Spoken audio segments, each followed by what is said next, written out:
Merry Christmas, Husky fans. We got a mailbag episode for you. You are Locked On Huskies, your daily podcast on the Washington Huskies.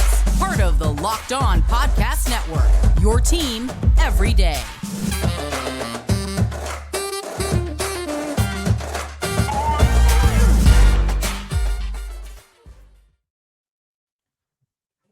Welcome back into another edition of the Locked On Huskies podcast. I'm Roman Tomashoff. That's Lars Hanson. We are for Inside the Huskies, a fan nation at Sports Illustrated. You can check out all our written work over there at si.com/college/Washington. Thank you for making this your first watch or first listen of the day on Christmas Day. Lars, we're gonna give the everydayers a little treat today, just a little Christmas gift, if you will, with a full mailbag episode. And I feel that there's no better way to do that than to just jump right in and go for it. And I think that there's no better place to start with our good friend Acropolis, who gave us a 3-part question. So we're going to go through it one at a time. We're going to try to get to as many of these as we possibly can. So we're going to try to keep our answers short. And then if we don't get to all of them, we're going to try to get to a little bit more on the Tuesday show. So make sure you tune in for that as well. So Acrop asks, if Grubb left for another job, who are some targets that you believe Kalen DeBoer would go after to replace him as offensive coordinator? Let's start there. Well, I guess do you want to? I could start with the cheap in-house obvious option would be Nick Sheridan, right? Because he's been the one basically conveying the message down from Grubb. When you notice on the sideline before Penix runs onto the field, it's always it's always Sheridan, right? Sheridan is kind of the voice of, not the voice of reason, right? But, kind of the plug in between. Former quarterback at Michigan, former offensive coordinator. So I think probably he's learned a significant amount since he's been an offensive coordinator from Ryan Grubb. So I think that one would probably be the easiest in-house choice. But I do think DeBoer probably will take a couple options and look outside his tree, because I think his name has expanded enough. He doesn't need to just settle for Sheridan, and that's not an insult to Sheridan. But if you can go get a Phil Longo from Wisconsin, or X, Y, and Z offensive coordinator, or I was going to say Kirby Moore. Kirby Moore would be obviously the one that I would probably put at the top of the list of the non-obvious in-house options. Yes. No, I agree. I feel like those are some of the big ones. And like we talked about on the show a couple of days ago, it feels like we don't need to have that discussion for the 2024 season, which would be just a huge boost for this coaching staff. All right, number 2. Who do you think is the biggest fish Kalen DeBoer and the staff will land in next year's class, 2025? And he says, make a bold prediction. Oh, man. I've got one. If you want to think about it, I've got one. Go for it. 5-star cornerback Dijon Lee. I think that would be the biggest fish that he can land. He's still a 5-star corner in terms of the 247 composite, underclassman. So, those grades will even out. But, oh, man, watching Dijon Lee's film is just a treat. He's such a talented player. And I would say that would be my biggest one, where they're making a lot of connections with him. They've done really well with him and with his teammate Phillip Bell. I wouldn't be surprised if they get both. So that's going to be my bold prediction. They land both of the top 100 Mission Viejo kids in Dijon Lee and Phillip Bell. So there you go. That's a good. I mean, that's definitely what's that. I don't want to say it's not bold, but it's one of those where it's like it's bold enough, but I could still see it happening. The one that I would go with be same principle, defensive side of the ball, the Epinesa, the younger brother of AJ Epinesa. I'm trying to remember what his first name is, but he's from Illinois. But Washington and I believe William Inge was the one that extended the offer way in advance, right? Like when he was a 25 or 26 guy. This is back when they were offering like 24, 23 guys. So this was one that they've been in on for a while. I believe William Inge coached his older brother at one point. I don't know specifically if that's the case, but I know for a fact there's like a family connection and like one of the coaches on the staff had coached his older brother. So that would be another one, almost kind of like, pulling Dominic Kirk, but even better, pulling Dijon Lee out of California, but even better, because he's a 5-star, one of the top 15 players in the country, especially on the defensive line. If you can get any of those guys in, you got to do it. I like that a lot. All right. Part 3 of A-Crop's question here. Favorite and least favorite holiday meal item. Lars, I'll let you go first. Got a lot of food questions today. Ooh. I mean, this one's almost more better for Thanksgiving than not. I'm not a big Christmas like dinner kind of person. If we do, it's almost like I'm doing like seafood and salmon. It's almost like I'm still cooking for myself. So it'd be one of those, I would still, choose what I'm going to have anyway. So I'm more of like I guess leave any like green bean casserole, or don't give me any of the, don't give me any of those sort of things. But other than that, I'm Christmas turkey even. There's so many options you can go with for food. So what's least favorite? Oh, this like any form of like green casserole or like any of those. Like don't give me yams, don't give me any of that stuff. That like just keep it very, very simple and plain. So I've got my favorite is hands down. So my dad taught me a recipe for its sweet potato stuffing. I'm not going to give away the full recipe. That's a bit of a family secret, but it's a sweet potato stuffing with Italian sausage in there, and it's just perfect. It's delicious in every way, shape, and form. That is absolutely my number one. And then least favorite, cranberry sauce. Get it off my table. Just get it off. Brutal. Nope. No, thank you. Can't be having that. All right. Olin asks, how do you see the success of the last 2 years impacting recruiting going forward? I think that that the success is just going to keep building. We saw an article from Athlon Sports today, which said Washington had an underwhelming recruiting class, where I disagree with that. And you and I have both talked about that in terms of just watching the actual film compared to just looking at the rankings.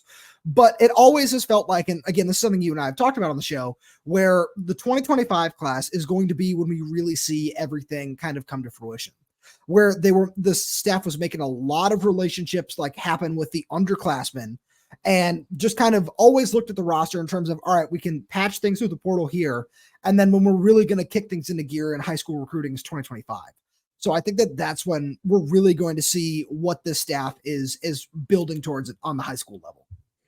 Exactly. And yeah, we talked about it on the show, right? Where when they first came to the school in before the 22 season, they were focusing more on the 23, 24 class, but they were still offering the 25 guys, right? Not a ton of them, but there was enough of those relationships that they were building to where now, hey, 2 or 3 years down the road, those relationships are solid and in place. And you're now able to go into these high schools and say, hey, we've now won 10 games back to back. We were in the playoffs last year, and there's no reason to think we won't be moving forward.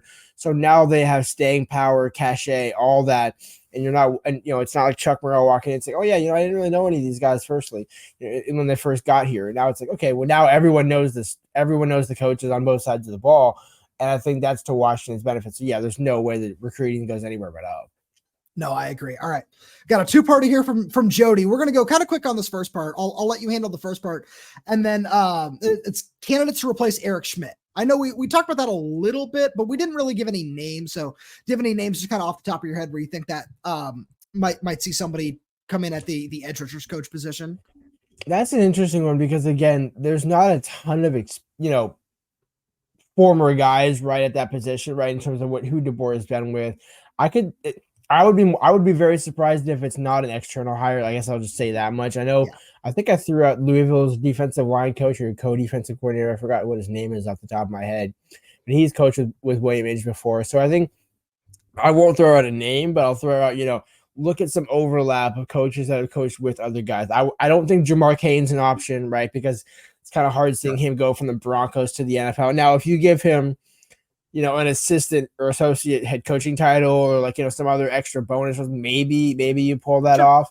But I mean, there's some names to consider, but I more or less think no doubt it's going to be an external hire and probably a name that isn't necessarily obvious. I could agree with you on that one. All right. And then he also asks most underappreciated player this year. I want to say CamFab only because, I think it's more the totality of hey, when he didn't, nobody really thought highly of him, he hadn't locked down, hadn't played the position a lot, hadn't been a consistent guy at that position. And it was almost kind of cast aside at one point. And then for him to just come back and almost be the linchpin of the defense at times, I think he doesn't get as much credit as he deserves. And especially if he comes back next year, I think he's going to prove that. So I agree with you there, and I'm going to go in a slightly different direction, and it's going to highlight a little bit of the, the postseason snubs, as we want to say, but I got to go with Roger Rosengarten. Roger has been spectacular all season long. It's so awesome to see that the offensive line won the Joe Moore Award. That's fantastic. But Roger just deserves so much more love in terms of just his accolades. And it's great to see it all on the field, but he deserves more off the field as well. All right. We're going to get to this one after the commercial break, but ETCG asks, who's your favorite Husky ever and why? It could current roster or all time. So we'll get to that in just a minute. And that's after we give a shout out to our friends over at eBay Motors. Passion, drive, and patience. What brings home the winning trophy is also what keeps your ride or die alive. eBay Motors has everything you need to maintain your vehicle and level it up to peak performance, from superchargers, roof racks, exhaust kits, LED headlights, and more. Whether you're into speed, power, or style, eBay Motors has got you covered. With over 122 million parts for your number one ride or die, you'll always find exactly what you're looking for. And with eBay Guaranteed Fit, your part is guaranteed to fit your ride every time or your money back. Because with eBay Motors, you're burning rubber, not cash. With all the parts you need at the prices you want, it's easy to turn your car into the MVP and bring home that win. Keep your ride or die alive at ebaymotors.com. Eligible items only. Exclusions apply. eBay Guaranteed Fit is only available to U.S. customers. All right, Lars. So favorite Husky and why? I'll take this one. I'll go first. So all time Vita Vea, easy, no question. Just we haven't seen dominance like that, and I'm going to say ever because I was not alive when Steve Hetman, and neither were you. We were not alive when Steve Hetman was playing defensive tackle for the Huskies, so we didn't see that. So in my opinion, I have never seen dominance like that along the defensive line ever at the University of Washington. And I follow him in the NFL, and I just love watching him every single week. So Vita Vea, easily my favorite Husky of all time. And then current roster, I got to go with Odunze. I love everything that he does. He's such a nice kid to talk to. I know, Lars, he's one of both of our favorite interviews because he always gives you a good answer. Just such a nice person and just so awesome on the field. Honorable mention, second for me, Jabbar Muhammad. That's my guy. Just love chopping it up with him, and another fantastic interview. So yeah, I'll hand it off over to you there. So I guess, I mean, obviously a little bit limited from, again, as you pointed out, maybe I didn't watch these guys when I was growing up or when I was, I wasn't in my 20s when I saw these guys play. But the one that I would pick for all time would be Lawyer Malloy. Just kind of, it's more or less the embodiment of what he has represented for the university over time. And again, that's still praise, right? Because you still have, Reggie Williams, you still have Jermaine Kearse, you still have, all these other guys. But Lawyer Malloy, what he went on to do with the NFL, what he did at Washington, his involvement now coming back under, it really seems like, he's always kind of been around the program since the Peterson era, but it really seems like he's carrying a lot more weight now in the DeBoer era.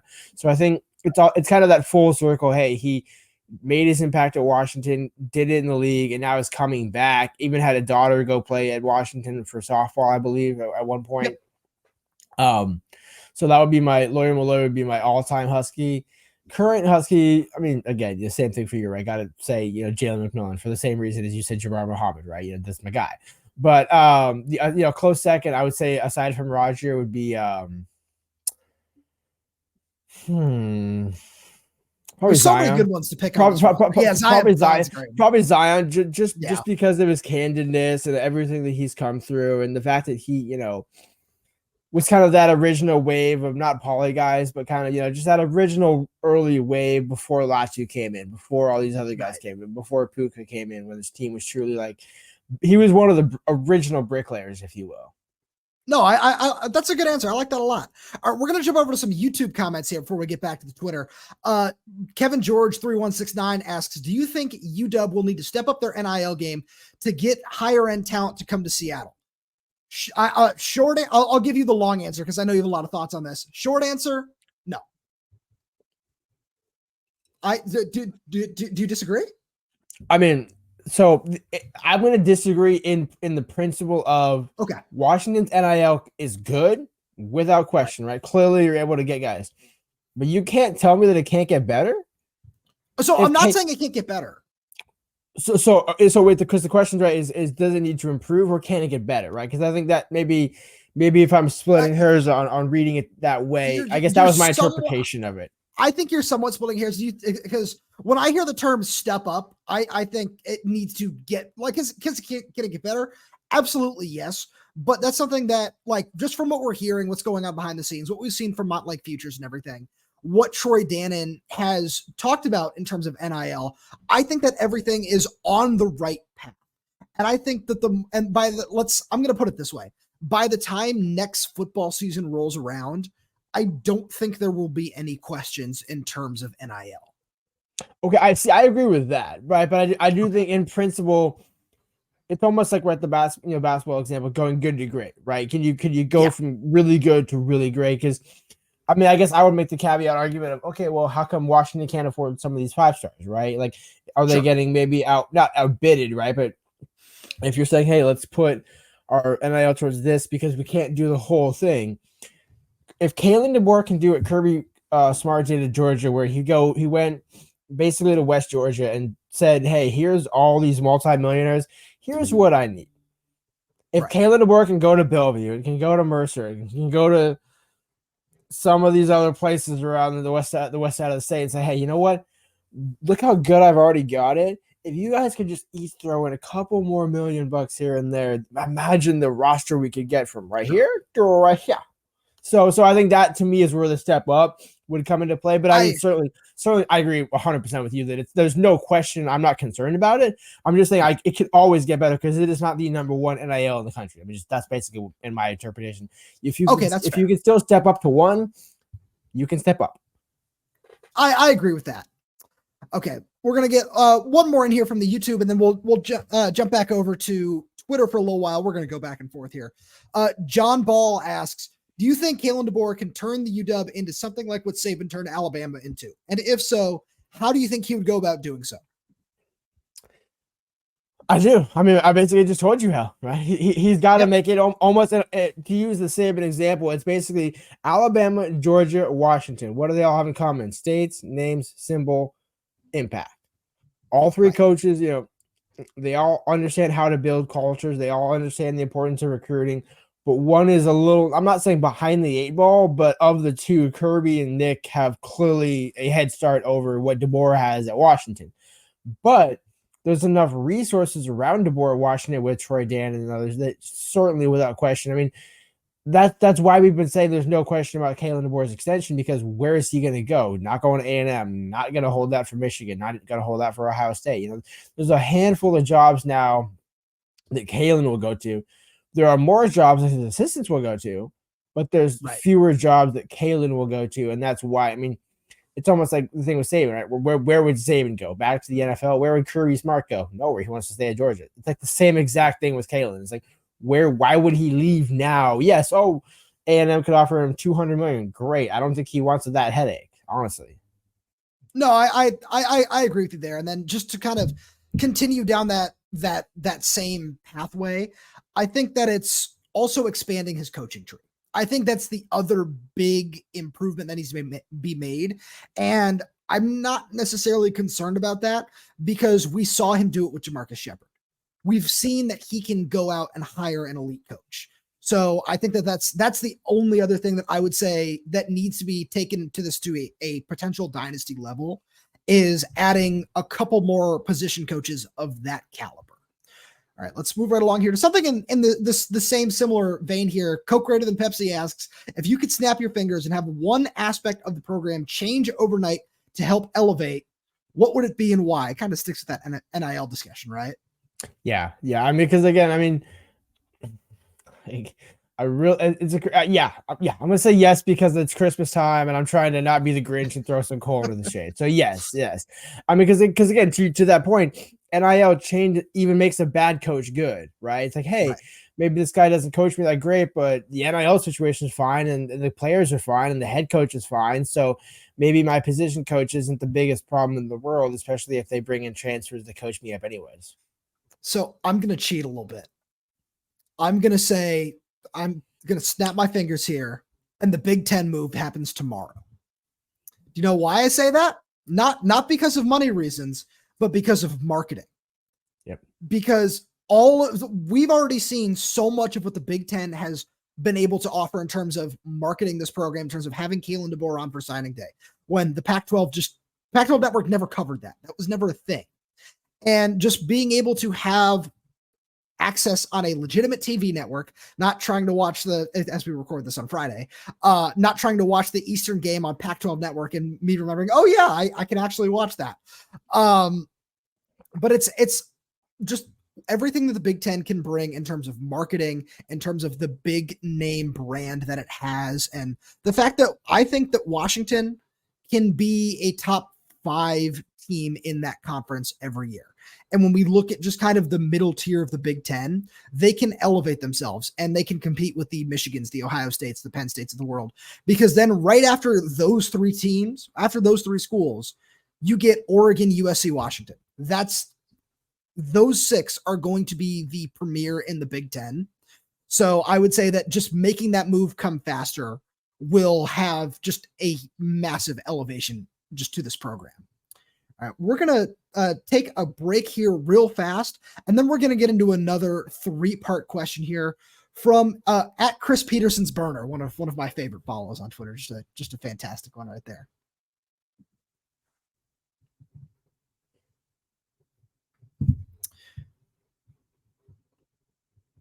All right, Lars, time for another 3-parter. And this one, we're going to start on the fun note here. CP's burner says, number 1, favorite Christmas movie. I'll let you kick that one off. Oh, so many. Man, give me. I'm gonna cheat and just say Home Alone. Because Okay. you got Home Alone, always the original, the good one. Because after a while you kind of start splitting hairs with some. So Home Alone's kind of the safest bet. I'm the one who's going to cheat here because it is a Christmas movie. I don't care what anybody in the universe has to say. It's not. I know where you're already going with this. It's not. It's Die Hard. Yeah, no, yes, it is. Yes, it is. Hard. It happens at Christmas time. It's a Christmas movie. It 100% is. We're not having this debate because that's a whole other podcast. All right. We got 9 minutes. We got 9 minutes. Trust me, I can take up 9 minutes just yelling about it. I know. All right. Which 2024 high school recruit will make the biggest impact next year? Of the ones that are currently signed, or if everybody signs? Let's go currently signed. I'm gonna go out on a limb and say Peyton Waters. Okay. Because I think of the versatility and also your punt return, kick return, all that sort of stuff. Secondary probably is going to need some help next year anyways. Like, there's a reason why they target him pretty early on in the process. No, you're absolutely right there. And that's tough because I'm gonna say that I'm gonna go with Rachimana Bulabulavu. I'm just gonna stick to my guns here, just because I didn't want to necessarily go down that road of true freshman defensive tackle has to have a big impact. But we've seen it happen before with this coaching staff, and we know they're not afraid to do that. So we saw it with Javon Parker, and I think that with Ratumana, especially if he can continue putting on weight and just retain that explosiveness that we've seen from him, that he could absolutely find a way to just have some kind of role as a pass rusher in 2024. All right. Part 3 here. If you could keep one player on this team for 2024, other than Michael Penix and Rome Odunze, who would it be? Other than both of them? Yes. I've got 2 answers, so I'm very curious to see where you go because I think you're going to take one of mine. Give me Eddie. Okay. On defense and probably Roger on offense. Because knowing that again, the obvious answers are pretty obvious. So if I'm saying give me 2 extras, give me 1 on each side of the ball. So I actually had the same answer. Mine was also Roger Rosengarten on offense. Move him over to left tackle. We know what goes on there. But on defense, give me Bralen Trice. I think it's a somewhat obvious answer. I was between Bralen and Jabbar. But I think that I would lean towards Bralen because having a guy who's a future first-round pick on the defensive line and can do everything that he's going to with Zach Durfee and, I don't want to say question marks up the middle, but just some new bodies up the middle. Having somebody like that who can command a lot of attention is huge for the defense. All right. Corey asks, will the effects that not a single player from Washington assigned with this class affect them with Washington players next year? And what is Washington high school players and coaches' perception of the staff? So I'll answer the back half of that first because I don't think it's to use the Chris Peterson term, it's cyclical, right? I don't think if you look at this class, they probably would have taken 2 or 3 guys from the state, Brown, Platt, and maybe one other one, right? That you would consider taking, right? That you at least offer, engage with, do all that sort of stuff.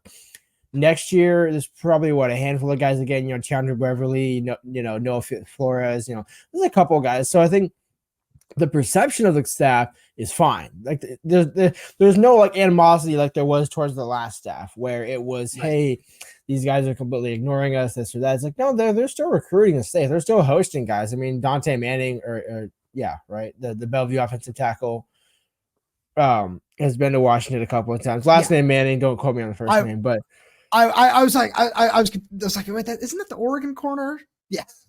Right. And anyways, but the point being right, the Bellevue offensive tackle in the 25 class, right? There's a number of guys where they're still going to be looking, whether they sign or commit to Washington. That's a different story. Because again, the staff could say, hey, it's between you and this 4-star from the state of Utah, and the Utah kid beats you to it. So I don't think that the staff is in a bad place with in-state recruiting. I just know for a fact that it's going to be hard to build the class around the state moving forward. That's just a fact. I agree with you there. Where I think we're going to see some question marks there, where it's going to be somewhat selective moving forward. I feel like is the best way to put it. Where everybody's really high on the staff. This is a very, very good staff to want to play for. It's just a matter of making sure that the talent is elite.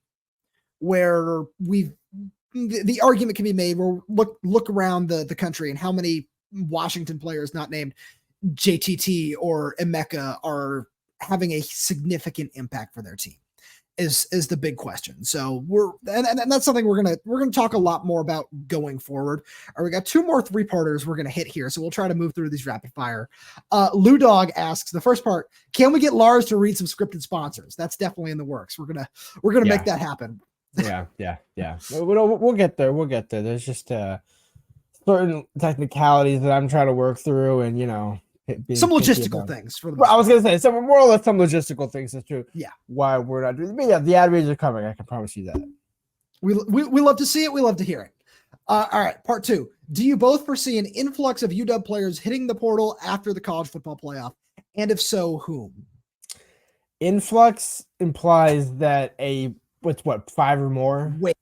Sure, yeah. Right, like a wave. So I would say there will be a few, no doubt, sure, right? I mean, it's probably more so some grad transfers, maybe some guys that just want to go play 1 year elsewhere, kind of like a Dylan Morris, right? Where it's like, hey, right, you've been great for us, but this is just not in the works, and similar to where you got a younger player, right?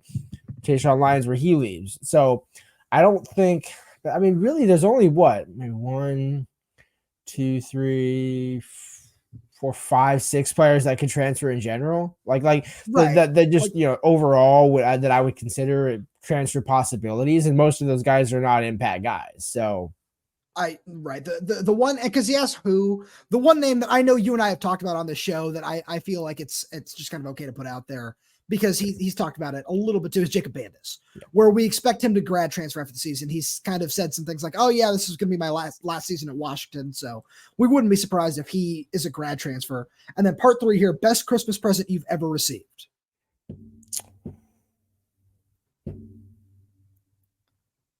That's a good question. If you want to go first, I'm going to think about I'll go first here. So, because I was thinking about this the other day, and so one of my favorite baseball players growing up, for anybody who didn't know, I grew up playing baseball, played a little bit in college, and baseball has always been like my biggest thing as I sit here wearing a Red Sox sweater because, go Sox. One of my favorite Christmas presents ever was, because my favorite player growing up in Los Angeles was Shawn Green, the right fielder for Los Angeles Dodgers. One of my favorite players of all time. And when Shawn Green left the Dodgers, that was really heartbreaking to me. And on Christmas morning that same year that he had left in free agency, I got an autographed baseball from Shawn Green. And we kind of like to call it the last autograph he ever signed as a Dodger. So that would be my personal favorite. That's pretty cool. I was because when you said Shawn Green, I thought of Mariners and former Mets relief pitcher Shawn Green, but that's neither here nor there because that's how wonderful baseball is in the city of Seattle. I don't know. I would say I don't remember if I got it for Christmas. It's one of those where it's like it was obviously a gift towards the end of the year, but it was a vintage Kobe Bryant autographed 8 jersey. that Ooh, I that's got awesome. like years and years and years ago. I know for a fact it wasn't like a Christmas present. Like I opened it on the 25th or 26th, but it was around the Christmas time. So I would just say I think that probably would be the greatest gift that I ever received. I'm just because it wasn't a birthday gift. So I would just like, so yeah, that was because Kobe Bryant was one of the first guys, players that I saw, kind of just grew up idolizing. And when the Sonics hosted the Lakers way back when, we got like nosebleed. My dad got us nosebleed seats at the Key, and so he was always the original. Hey, somebody's paying, some janitor and his son are going to watch that game and saving up for that. How could I sit out, like these guys are doing today? So it's like, I'm going to play, even if it's for like, 30 minutes or whatever. It's like, yeah, I'm at least going to show up and play. That's awesome. I like that a lot. All right. So we're going to end on a really, really fun note here with a couple more really great questions here coming from Hooligan7. Another 3-parter. Who in Husky Twitter podcast land has the best and worst food takes? So I'm not going to call out anyone in particular because I have a lot of people that I want to throw under one umbrella here. So the best takes, I'm just going to give them to us because, no, I'm just kidding. I thought you were serious. No, I can't toot. I can't toot our horns that much. Our friends over on the Sound the Siren podcast do a great job talking about food on every single episode. So I really enjoy when they do that. Worst food takes. Anybody who doesn't like In-N-Out. I'm just gonna call. If you do not like In-N-Out, you don't understand. So I'm just gonna leave that one at that. Lars, go for it. Yeah, I mean, not to sound like a narcissist here, but like I'm not really a huge podcast guy in general, so like I don't tend to like pay too much attention to others, and I don't know how much the Dogman guys talk about food on their podcast. And I maybe Christian and Danny O'Neill on the Say Who Say What podcast. I'm sure they have some good food takes. So you know what, I'm gonna throw some love to Danny O'Neill and Christian Campbell this time of year because I have a hunch that if they were to have a food discussion, it would be very good. So I know. And also I know Christian's got some good takes. I can see Danny being on the East Coast, getting some good takes in there. So yeah, give me the Say Who Say What pod. What about worst? I'm not going to touch that one because that would be throwing too many people under the bus here. So I'm just going to take the high road on that. You know what? I respect that. It's Christmas. I'm just going to keep the mood positive, right? The Chris Peterson good vibes, positive vibe shirt. I respect that. Okay, so he asks a great question here that I'm going to put a little bit of a spin on for us. So he says, if this year's Huskies and coaches were characters in Christmas movies, who are they? So, and it just more for a matter of time, since you talked about Home Alone and I talked about Die Hard, who do you want to see as Kevin McAllister? And then I'll answer for who I want to see as John McClane. That's a good one. Honestly, I kind of want to see Ryan Grubb as Kevin McAllister. I was going to say that. Like it so doesn't fit, but it so does at the same point. Like give me like it would almost be like the new rendition, right? The 2.0 version, if you will. Right. So I'll give you Ryan Grubb as Kevin. That would be hilarious. I was gonna say that would be unbelievably funny. So I think that he fits really well as John McClane. I think that would be great. That's right up his alley. But I'm gonna switch gears here and go with somebody different. I want to see Dillon Johnson as John McClane. Because you gotta have a little bit of a different edge to you to play running back, just like John McClane. So I think that would be really fun. And Dillon is just a very quotable guy too. So I think that would be a lot of fun. All right, real quick, best and worst Christmas beverage. I've got my best. I'll let you think about that. I got my best. Golden Road Brewery in Los Angeles, where I will be spending Christmas. Their Mango Cart beer is just like one of my favorites of all time. So I'm gonna go with that as best. And any kind of stout is just kind of a worst. I know people like to drink that in the winter. Not my thing. No, thank you. I was gonna say I'm not sure if I'll say it's the worst, but I do think depending on who makes it and how it's put together, certain eggnogs are kind of hit or miss. Like if I'm making my own eggnog, like if I make my own eggnog with my own, rations and mixture, it's okay. But there's some of them, man, where it's like, please just don't go near the nog. Don't go near the nog. So eggnog is the best and the worst. I like that. Yeah, exactly. Yeah, literally. Exactly. Yes, exactly. Lars, as always, thank you so much for being here. Thank you to all the everydayers for tuning in on Christmas Day. We really do appreciate it. We hope you had some fun here with us today. And if you like all the content, make sure you stay tuned for everything in the Sugar Bowl week and subscribe wherever you get your podcasts, whether that's YouTube, Spotify, Apple Music, Amazon Music. We are there. We are everywhere. We're updating this channel every single day with new content, as you can see. So make sure you stay tuned with us through it all. Thank you so much for tuning in, and we will talk to you on Tuesday.